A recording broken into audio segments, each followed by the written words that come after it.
It was a Halloween night I'll never forget. What started as a fun date quickly turned into a terrifying experience.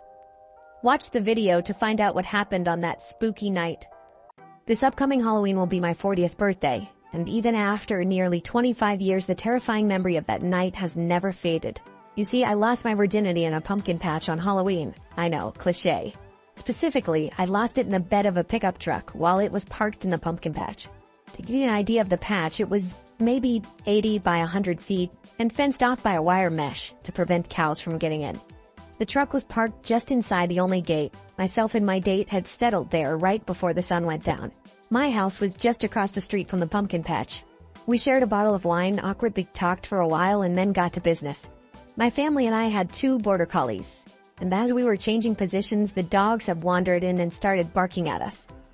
My date and I paused and drunkenly, playfully began throwing scraps of food out into the pumpkins for them to chase. After a couple minutes of that, we continued right where we left off. After we were done, we sat there in the truck and looked up at the stars while the dogs wandered off around sniffing random things. After a short while, I saw my father return home, pulling into the driveway across the street. The dogs bounded out of the patch towards him, and me and my date quickly began to dress ourselves.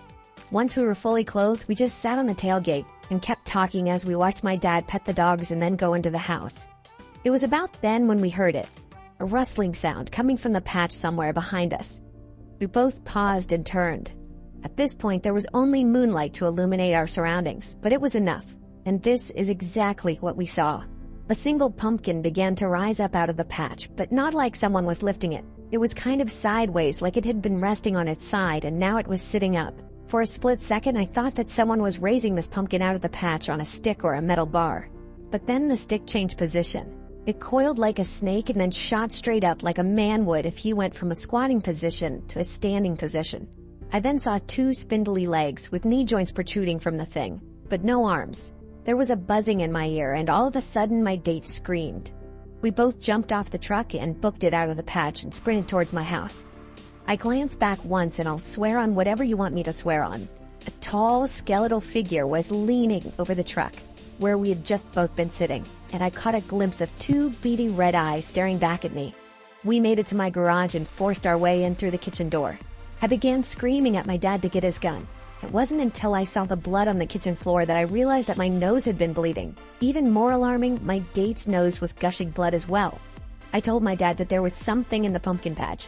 He grabbed his gun and power walked out of the house, the dogs following closely behind him. But they stopped when halfway there, refusing to come any closer to the pumpkin patch. When my dad returned, he was livid. He wanted to know what had damaged the fence and broke the tailgate off of my truck, which technically was his truck. I could only shiver in confusion and abject terror. He reported that something had ripped the tailgate right off my truck and then tore out of the patch from inside and destroyed a huge section of fence. I didn't sleep at all that night. I cowered in terror in the living room, with all the lights on. The next day, the police came to examine the scene. The wire fence had been torn out of the ground and dragged a short distance away. There was no clear indication of what specifically had done it. My father and the police were convinced that it was a trespasser pulling a Halloween prank, but I never believed that for a moment. I tried to explain that the dogs had been pounding through the patch just 2 minutes before the thing had appeared, and neither of them had made a sound to alert us that there was a trespasser nearby. Furthermore, the entry gate to the patch made plenty of noise whenever the wind rattled it. So if someone climbed over it, it would make even more noise, and we had been sitting right by the gate. Another thing that terrified me was the shape of the thing as it stood. Even if it was a trespasser with an elaborate costume, none of that would even begin to explain the tailgate, the destroyed fence, the nosebleeds, and our dogs being too nervous to approach the patch, or the eyes that I had caught a glimpse of. And my father went to his grave believing that he had been vandalized by trespassers. My date and I concluded later that whatever it was, it hadn't been human or an animal. I don't tell this story often because I mostly get the same Charlie Brown joke. It was the Great Pumpkin, so no one really takes me seriously. But I've heard that skinwalkers can take the form of anything that best suits their surroundings. Our property wasn't anywhere near a Native American reservation, but I can't think of anything else that it could have been. So what do you think it was? That was the scariest night of my life with my date, a night I'll always remember. If you enjoyed the video, please like, share, and subscribe to support the channel. Thank you for watching.